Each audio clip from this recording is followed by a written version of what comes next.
So now let's look at how do we transition from that warm-up phase where the horse is nice and supple, they're listening, they're waiting, you can bend them around your inside leg and they're working well, they're thinking about what you're asking them to do.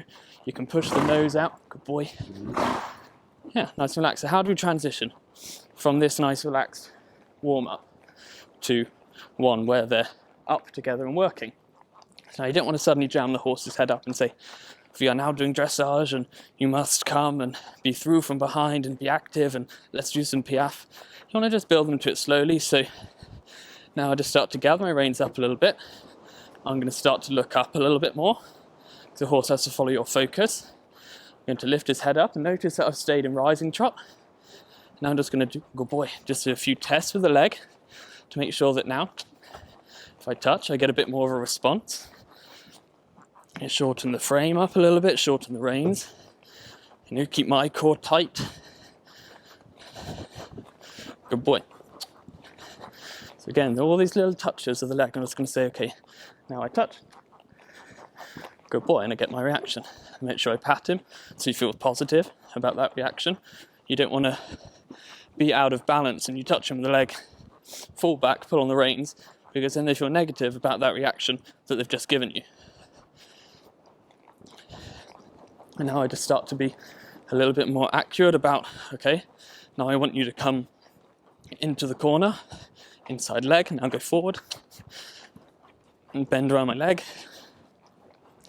outside rein, now come forward. So I'm just slowly starting to up the expectation on him, ask him to come quicker on my aids, and start to change his frame and his shape.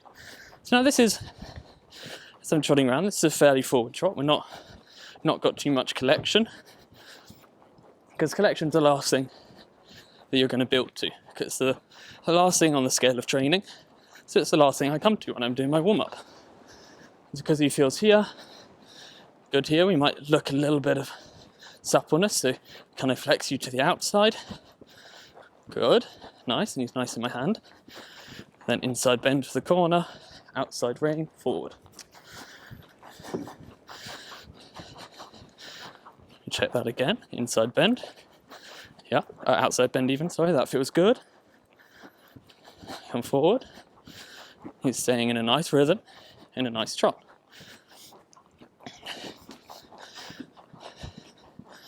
Change the rein, do that the other way. Again, if I'm here, feels good on my rein. Touch the leg, little reminder. Wakey, wakey.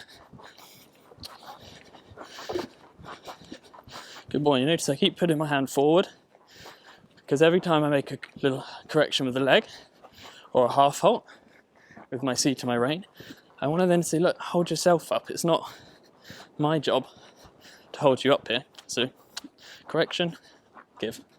And they're just short, they're not long gives that you would find in a novice test, although you would still expect him to stay in a nice position. And they're just quick, touch, give. And as I go through my workout, those will get more and more subtle as well. Ooh, good boy. So that's how I would just start to position a little bit and transition from my stretching work in the trot to then picking him up and starting to ask a few more questions. And the next stage now would be to go and maybe add the sitting trot. Then I would go to the canter, and I would try to carry the same frame that I've got in the trot where it's more uphill and more on my aids. I would try to carry that through to the canter and expect that now in my canter work.